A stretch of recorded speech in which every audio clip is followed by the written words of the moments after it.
Hi guys, this is James K. Gunn here of Animation Breakdown on this channel. I just wanted to do this vlog as myself and not as my Loxo-Man character. Due to the severity of this situation, I just wanted to give you my honest, real impressions. So, before I get into the main topic of this video, I do have to do some housekeeping and updates on this channel. So I've just finished wrapping filming on the next review, which is going to be The Return of Jafar, and also I've also finished wrapping the best cartoons of the 90s video, which will be the one after, and I've literally just finished filming those videos like an hour before recording this, so those videos will be coming very soon. They're in the editing room right now. If I'm aiming for at least the end of the year, but if not, early next year. Just stay tuned for that. They're coming. We've moved locations. This is only temporary. The next two reviews will be filmed in this. Have been filmed in this location. That's because my family is renovating our old house, and we've just moved here for a while. We'll be moving back shortly, but for the next two reviews, this is our location. This is my location I'll be filming in. So, make sure for that.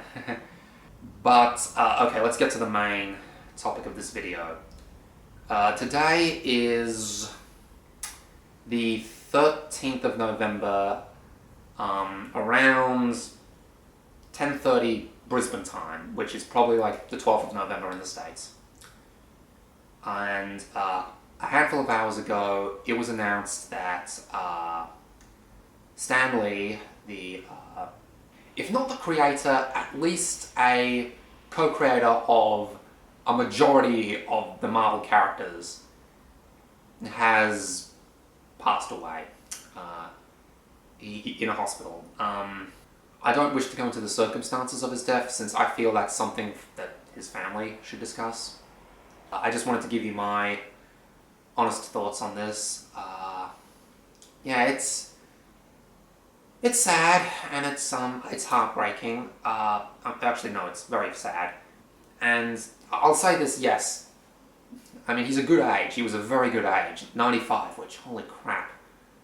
You know, my grandma didn't even live that long, so...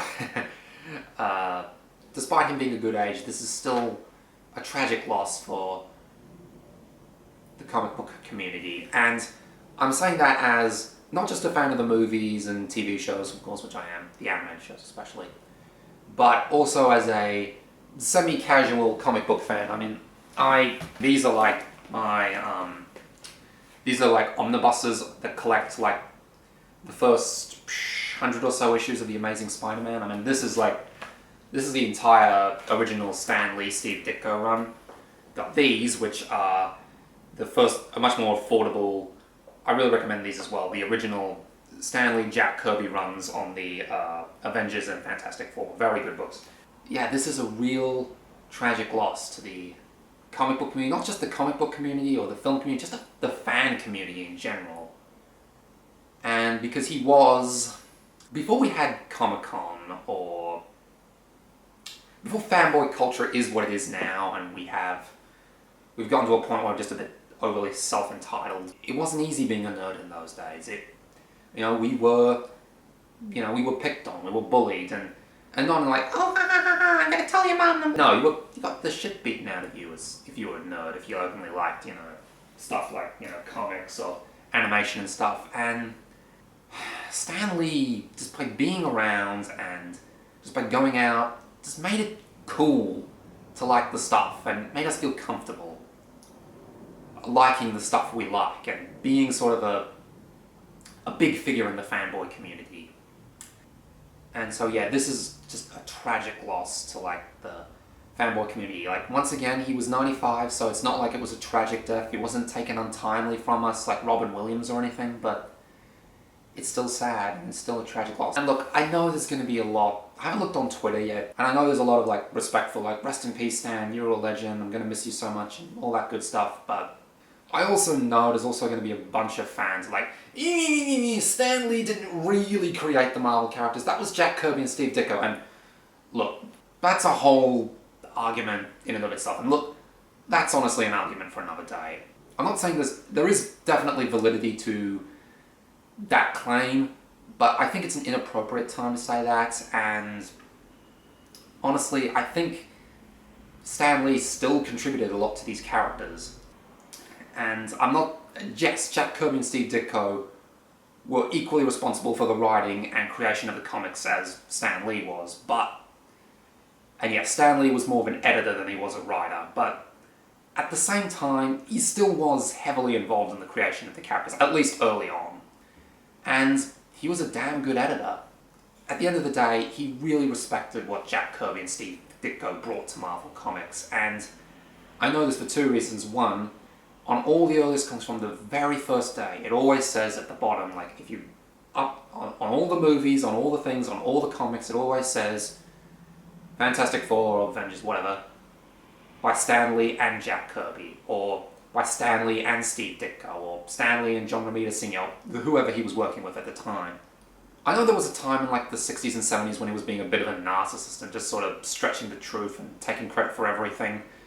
But at the end of the day, I think he always, especially in his later years, he did try his best to give credit where credit was due and say that Jack Kirby and Steve Ditko were equally responsible for the creation of the Marvel characters. Which is a hell of a lot more than what I can say for a certain other comic book creator at the time. Bullcrate! Anyway. And the second reason I know that, I know he valued the Marvel characters.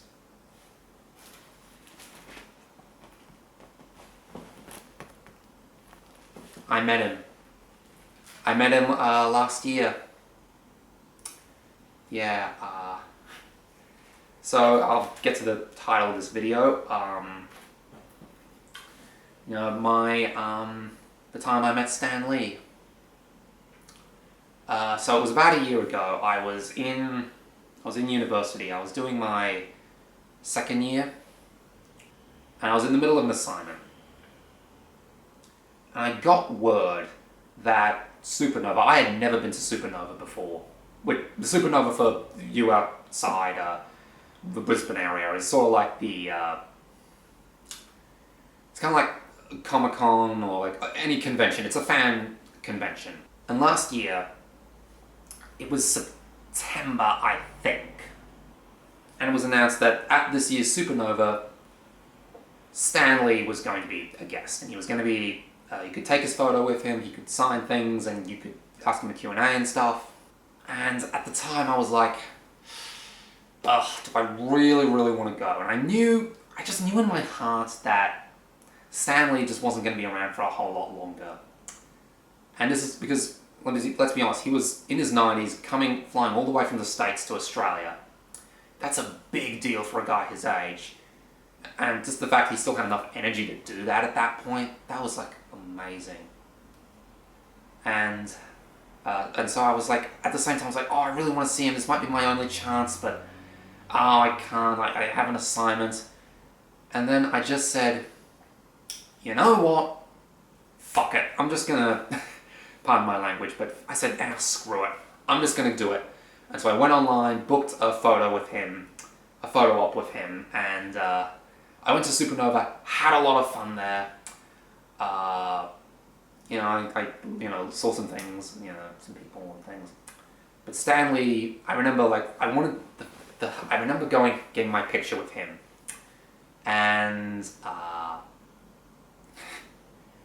it's like, so there was a huge line, it was an hour-long line. I had booked my ticket, and the guy said, keep in mind, Stan's not the spring chicken he used to be, just don't hug him, don't kiss him, just don't do anything weird with him. And I'm just like, okay, well, but, so I waited in line for about an hour. And then, the guy, the photographers were prepping me, say, okay, kid, put your bag here, we're gonna get you the thing, and just preparing me. And so I walk around the corner, and it's like, these walls, and the backdrop you see here. And, I walk around the screen, and just as I turn the corner, I just see this tiny, tiny little old man just sitting there in a chair, just like this, a tiny man on a big high chair, and I I went up to him and I went up to him and I said, "Mr. Lee, it is an honor to meet you, sir." And Stan turned to me and he just said, "Thank you." And they took our picture. And then the photographer was like, "Okay, kid, moving on, next one. We got like a billion to do." That may not sound like much, but believe me, it gets better. I also was lucky enough, shortly afterward, to get into a Q&A. I may have cut in line a little bit just by a few people, but whatever. The only regret I have about this whole incident is that I never got someone to record it on my phone for me. So I can only go off what I'm telling you here in this video. So if anybody was there that day and recorded it on their phone, I think it was the Sunday or Saturday, I don't remember what day it was exactly. But if you have that footage, please let me know, put it in the comments. I'd love to see that. So I go into the convention, I get a seat, and we're all in there. It's like everything's like, "No, ladies and gentlemen, here he comes, Stan Lee," and like we're all like, "Woo, yeah, here he comes out." And he's sitting there with, I think it was his agent or something, I don't remember what it was. And he started getting people were going around asking, guy with a mic was going up to people asking him a question. I will have to say though, the people that were asking him questions were not asking him particularly interesting questions. No, sort of like standard, "What's your favorite Marvel character you created? What's, who would win in a fight?" And I actually liked Stan's response. He said like, I'll give you a clue. They're fictional characters. If I want Spider-Man to beat the Hulk, I just write him that way. And just answers like that. And it's like, "What's your favorite Marvel character?" He's like, what's your favorite Marvel character?" And it's like, "Spider-Man." Yeah, and why do you like him?" "I don't know, because he's cool." Yeah, see how it feels? He was like joking with his audience, and it's like, the thing is that it was very poetic about the whole thing. For all these questions, he had to his agent had to his hearing was going, so his agent had to repeat, the questions in his ear, and so he could understand it.